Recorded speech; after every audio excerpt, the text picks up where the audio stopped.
History 101, Lecture 17, Slavery.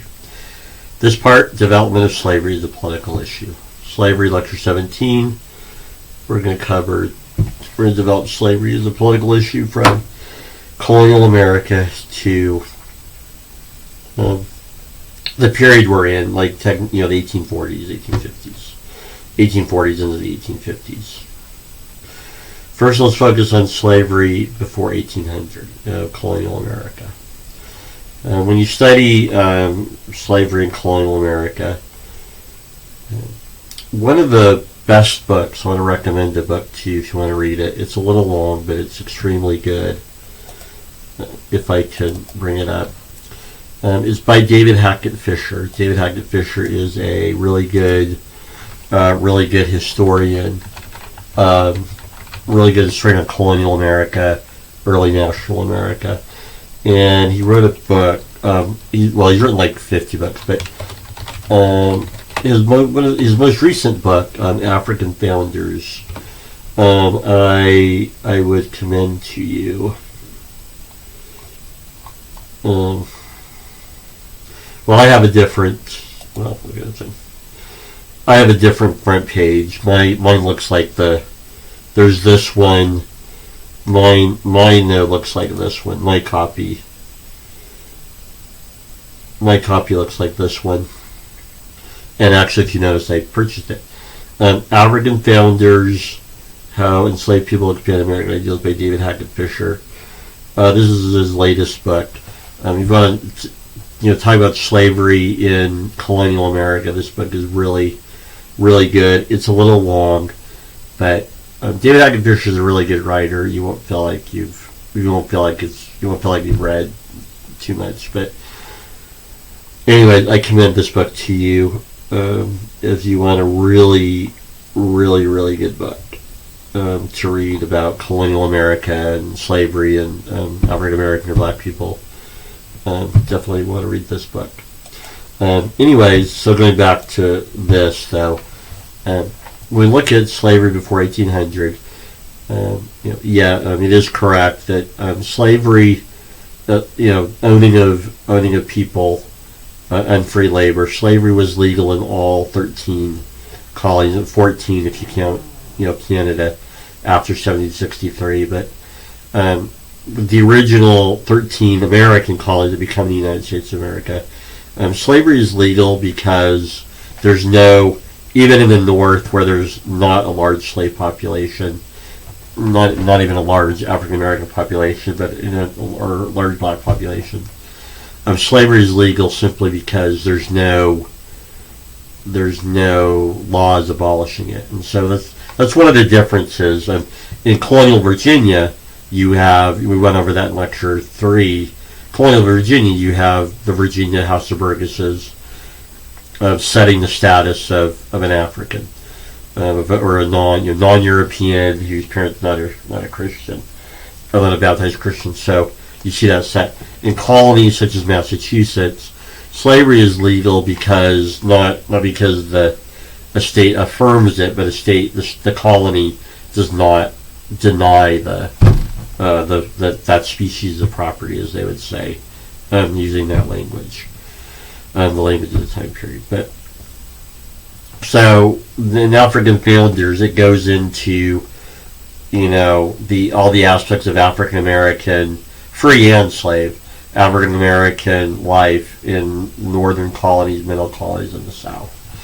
And it's why that book is really good is the first thing I kind of want to get across to you is history, the past, reality is way more complex than we do today, than we think today, or that are argued today. And so that's kind of the first thing I want to get across when we talk about development of slavery as a political issue, and even black Americans or African Americans in colonial life. The story is way, way, way more complex than the 1619 Project or any other interpretation gives you. And that's why David Hackett Fischer's book, African Founders, is so good, is he delves into that complexity. And you as a student of history, I would caution you should not You should not say something like, "Well, I don't need to study it. I already know it. It's this and this." And the reality is, it's way more real, way more complex. One of the reasons students think history is boring is because they go, "Oh, I already know history. No, it's this and this." Nothing else to study. And so it is way more complex and way more real. And so when you study slavery in the colonies, Black Americans' experience in the colonies, free and slave, it's a complex. There's all kinds of different experiences, and so I commend that to you to study as that. Before 1800, generally in colonial America, generally Quakers are considered. Historians generally consider Quakers to be the first anti-slavery group, group of people in colonial America to really say that really you shouldn't force other people to work for you. You shouldn't have unfree labor. Just to show you the complexity in colonial America, there are Quakers that have slaves. So that shows you the complexity right there. But in general, Quakers are generally considered an anti-slavery group. David Hackett Fischer's book, African Founders, he dives into that, the theology, and the complexity and different ministers and kind of what they thought about slavery, how it fit into society. And it's just generally, it's not good to have unfree labor, but also arguing how you treat slaves anyways, and should be nicer than, say, other things, I guess. In the 1780s, we see the first inklings of this idea of slavery as a moral wrong, more than just a social wrong, more than just economic inefficiency, economic wrong, where there's something morally bad about it. Methodist Episcopal Church discipline, their catechism. You remember what's a catechism? It's your rule book. Like Catholics have a catechism, it's the rule book. In the Methodist Episcopal Church discipline, we see kind of the first inklings of this idea that slavery is morally wrong, like religiously right. It affects your eternal destination, whether you have unfree labor or not. And why that's a change, when you study world history, going all the way back to the dawn of agriculture, 6,000 years ago, 4,000 BC, slavery, unfree labor, or slavery, as always when you study cultures around the world, is always just treated as that's just a part of life. There are different situations in life. Some people are free, some people are not free. And so slavery, when you study world history, going all the way back to the dawn of agriculture, and that's when slavery, the idea of free labor started at the dawn of agriculture. The second human beings found out that farming is hard, they wanted somebody else to do it. When you study, when you go back to world history, the development of slavery in places like the Nile River Valley, the Euphrates, Tigris River valleys, the Indus Valley in India, Yellow River Valley, Yangtze and Yellow River Valley in China. Where did slavery develop? In these parts of the world where civilizations developed, ancient Egypt, ancient Mesopotamia, ancient India, ancient China. As these societies first started developing agriculture, the second human beings found out farming is hard, they wanted somebody else to do it, right? And so we know from popular history, like the first slaves were they're prisoners of war. When you went to war with somebody or another clan or tribe or group, the losers what? The losers farmed.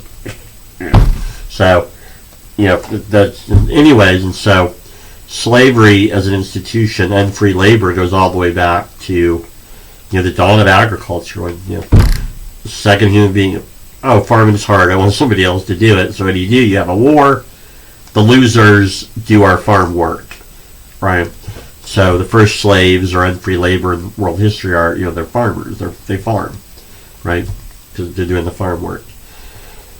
And so as you go on studying all these cultures around the world, unfree labor, with unfree labor, ancient Egypt, ancient Mesopotamia, ancient India, ancient China, then you get into African kingdoms, ancient Rome, ancient Greece, and so on.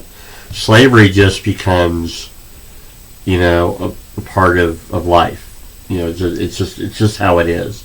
It's not right. It's not wrong. It's just, if you're strong enough to be free, you'll be free. If you're weak enough, like if you lose a war, you're going to be a slave. And so when you get to the 1780s here, the 18th century here, this in Europe and colonial America, the Methodist Episcopal Church discipline, you see this first theological argument that having unfree labor, is morally wrong. It affects your eternal salvation, whether you force people to work for you or not.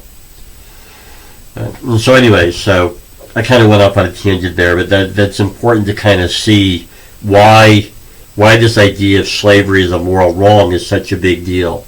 Because for most of world history, from the dawn of agriculture 6,000 years ago to the 18th century, generally unfree labor, it's just how it is. It just is. Some people are free, some people are not. Some people are strong enough to be free, some people are not strong enough to be free. The losers in wars, you get to do the farm work, and so you have this idea of where it gets to a moral issue, a religious issue. Going to politics, we've already kind of seen what slavery is like, and there's another book. I think I talked to you about it before in another video. I can't remember. If you want to talk about slavery and the U.S. Constitution, slavery as an issue with the U.S. Constitution, I don't think it's that controversial, but some people treat it as controversial. This is a really good book if you want to read it. Slavery's Constitution, from David, and he has a long German name that I can't pronounce, but this is a really good book. I highly recommend it. It's really short, 208 pages, and the only reason it's 208 pages is it's physically small. If it was like a bigger book, it might only be 100 pages. It's an extremely good book. I highly recommend it. Slavery's Constitution details slavery as an issue during the American Revolution through ratification of the U.S. Constitution, and discusses how slavery was dealt with politically.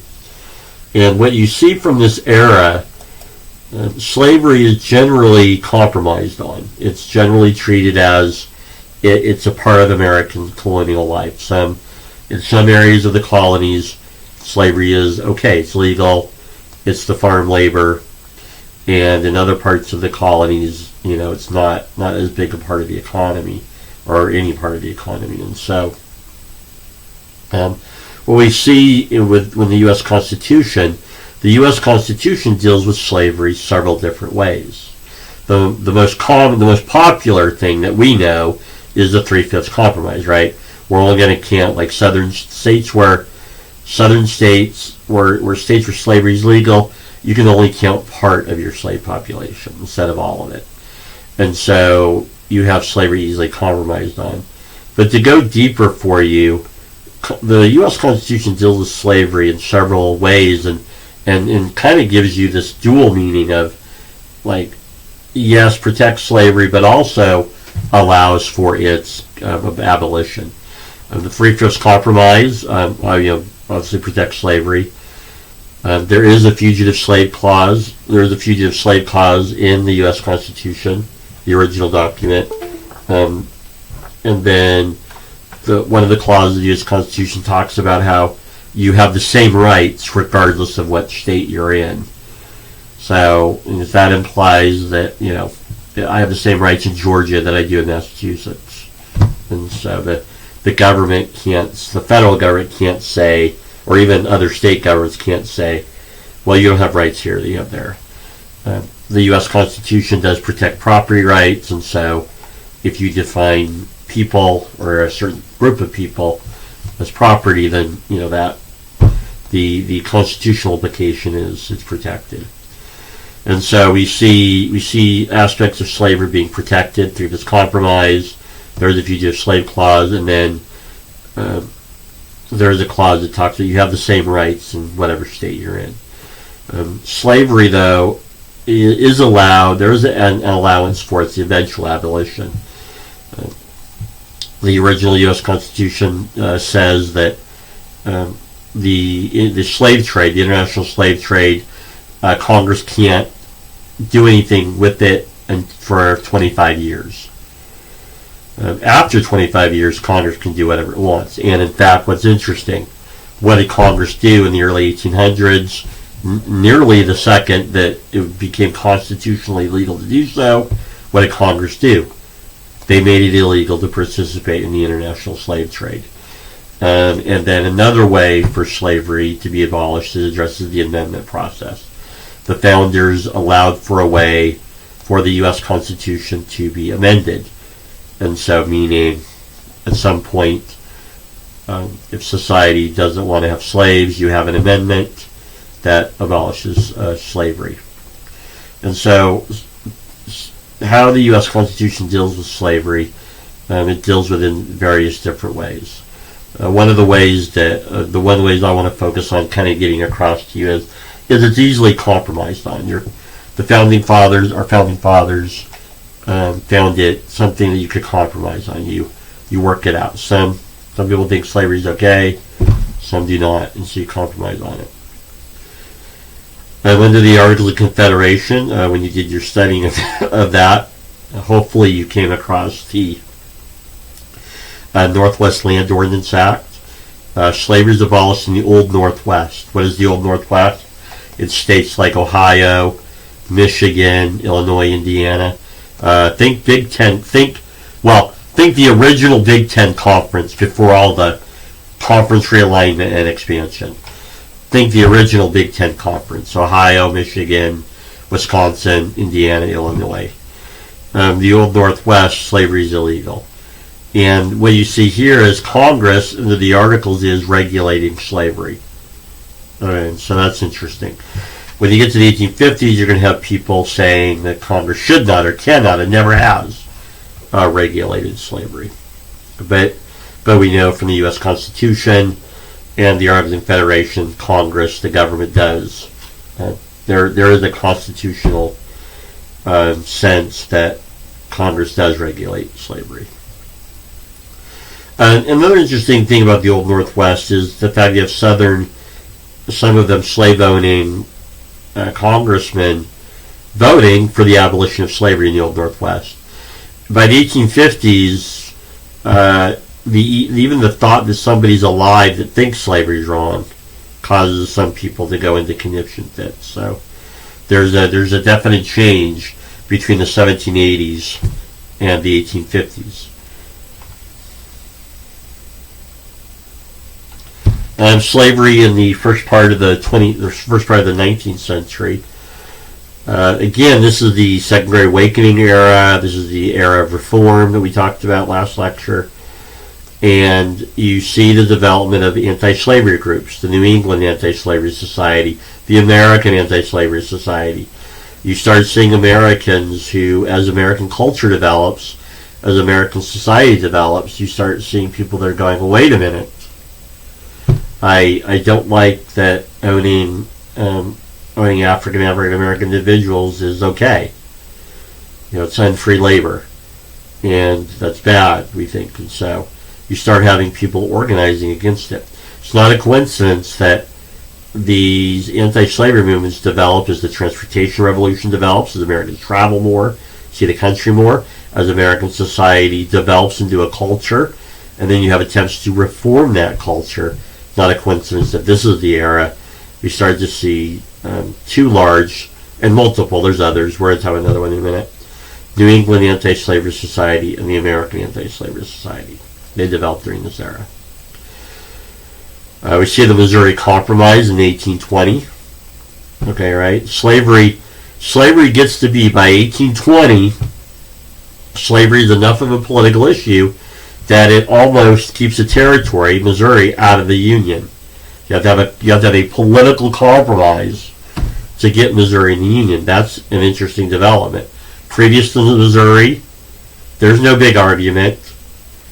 Louisiana, Ohio, Alabama, Mississippi, Virginia, Georgia, Massachusetts. Previous states to Missouri, there's no political compromise necessary to get them into the Union. Okay. I mean, let's call it the previous compromise for the South, to ratify it, but there's no, don't need a political compromise for the states like Alabama, Mississippi, to keep them in the Union. No one cares. And so, or few people care. And so, you get in. You have to get into the Union, you need a compromise to get in. It also ensures what? Slavery is now a political issue. You've created a political issue now. Every time a state wants to join the Union, slavery is going to come up. Are we going to be a free state or are we going to be a slave state? The American Colonization Society is probably one of the best, is probably one of the biggest anti-slavery groups, organizations in the 19th century that gets ignored. Not a lot of students talk about not a lot of teachers talk about it.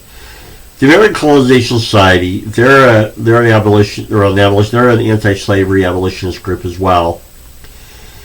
Their solution to ending slavery in the United States, though, is a little different than New England and American Anti-Slavery Society. The American Colonization Society wants to repatriate African individuals back to Africa. And so that is the solution to slavery, is to repatriate all these people. The concern is, or maybe, by the 1820s, most people of African descent, or African Americans, or black people, most of them, and when I say most, I mean 90%, are native-born American. They're born in America. They've never been to Africa.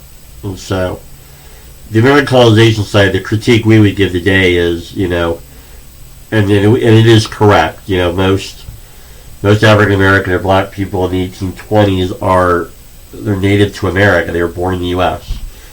They're native-born American. They were born in America. They've never been to Africa. So to repatriate them back to Africa, you're deporting them back to Africa is what you're doing. And so we see the colony of Liberia being set up in West Africa. It's still a country today. You can look it up. It's still a country today. Around 5,000 individuals, some willingly, some not. There are some examples of black Americans getting on about, I want to go back to Africa.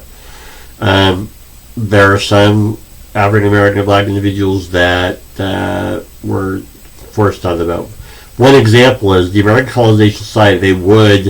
They would go to slave auctions, buy a slave, and then put them on a boat, and get them on a boat back to Africa. And so when they didn't ask, what if you're a slave, but you've lived in America your whole life? You don't want to go back to Africa. You just want to stay in America but be free. So that question's not asked. So you're go stay back to Africa. A little known fact: Abraham Lincoln was an early supporter of the American Colonization Society. Historians who love Abraham Lincoln tend to gloss over that. In our day and age, it's not socially acceptable to think that that's an okay solution. Send him back to Africa. And so historians want you to love Abraham Lincoln, so they don't like to share that little tidbit. But Abraham Lincoln was an early supporter of the American Colonization Society. The Liberator, William Graham Sumner, first anti-slavery newspaper. Post-1832, Denmark Vesey's Conspiracy, Nat Turner's Rebellion.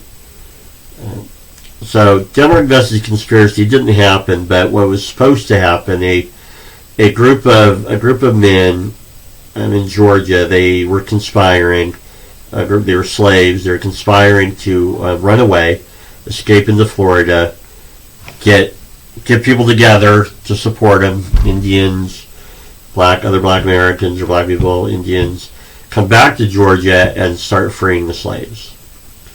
A female slave tipped off her owner about what was going to happen, and that kind of blows the whole thing apart. Nat Turner's Rebellion. Nat Turner was a slave in Virginia. He knew how to read. He read the Bible a lot. Nat Turner came to believe that he was called of God to free his people, much like Moses. Moses was called to free the ancient Israelites from bondage. Nat Turner comes to believe that his calling is to free his fellow compatriots from slavery. He will start a slave rebellion in the summer 1831, and terrorize Royal County in Virginia for a couple of weeks. Around 40 people, white and black, will be killed. You have instances of black slaves being killed defending their white owners. You have instances of Nat Turner's people getting killed, white slave owners getting killed. Around 40 people get killed overall. The rebellion falls apart when Nat Turner and his group try to take over a town and fail in that option. The remnants scattered. A lot of the slaves are rounded up, put on trial, and executed. Nat Turner's going to disappear for about 6 weeks, and the whole point of me going over this long story is this. The psychological impact of Denmark Vesey's conspiracy and Nat Turner's rebellion. Nat Turner, just after this rebellion fell apart and was covered in the news, Nat Turner disappeared for 6 weeks. Go read Southern newspapers in the late summer or fall of 1831. They are apocalyptic. Nat Turner apparently is all over the South fomenting slave revolts. In an era before airplanes and cars and highways, somehow Nat Turner is getting all over the South fomenting slave revolts. There's a level of paranoia of psychology here. And that's kind of the point. Post-1832, for a lot of Southern slave owners, they viewed their slaves as happy children being their slaves. And so they trusted them. And that's kind of an interesting thing about having unfree labor. There's a certain weird amount of trust you have to have when you force somebody to work for you for free. In a weird way, there's a weird amount of trust you have to have that they'll do what you say and they won't, shiv you or poison your whatever. And so it is interesting. And so, you have, with a lot of slave owners, you have this idea that our slaves are happy to be our slaves, and so they wouldn't do all these things. So you have some trust. You have some trust that your slave that will not do something to you physically. Nat Turner's Rebellion, Denmark Vesey's conspiracy explode that myth or that idea that, hey, not all slaves are happy. They might shiv you in the back. You better watch your back, kind of a thing. David Walker's appeal. David Walker, a former slave. You can read it. It's in New York paper. It's called Appeal. The whole title of his article is Appeal to the Colored People of the World. You can look it up and read it. He calls for violence to end slavery. You have a gag rule, 1836, in the U.S. House of Representatives. No business on slavery. Slavery is becoming such an issue by the 1830s, politicians don't want to talk about it. Silence of the major parties. George Washington owned slaves. No one cared. John Adams did not own slaves. No one cared. Thomas Jefferson owned slaves. No one cared. Andrew Jackson owned slaves. No one cared. Okay. After Andrew Jackson era, generally whether you owned slaves or not or didn't affect your vote total. Starting in the years after Andrew Jackson, Martin Van Buren and on, late 1830s and 1840s, your stance on slavery starts to affect the vote totals, how many votes you get. And when do politicians get scared? When their vote totals are affected, right? And so you have the silence of the major parties. Democrats and Whigs start trying to obfuscate, nominate people with no stand on slavery, or nominate people where we wouldn't know what their stand on slavery was. Liberty parties start having anti-slavery and abolition political parties. Liberty Party. In the South, Southern state legislatures start banning reading, teaching slaves how to read. Well, sorry, not banning reading, banning slaves knowing how to read. Banning abolition material, right? And then probably the most famous example, the most popular example is the Underground Railroad, which is pretty ubiquitous in our public discourse. Most students kind of know quite a bit about it. And so the debate about the Underground Railroad is like how significant it is. In our day and age, we're so into this idea of resistance and highlighting resistance to slavery. You kind of hyper-focus on it. How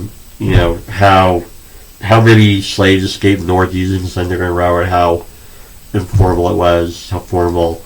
It's kind of the debate in historiography today, but we today, it gets highlighted because it's, in this day and age, resistance to slavery is the sexy topic or the trendy topic, and so the Underground Railroad is going to get highlighted.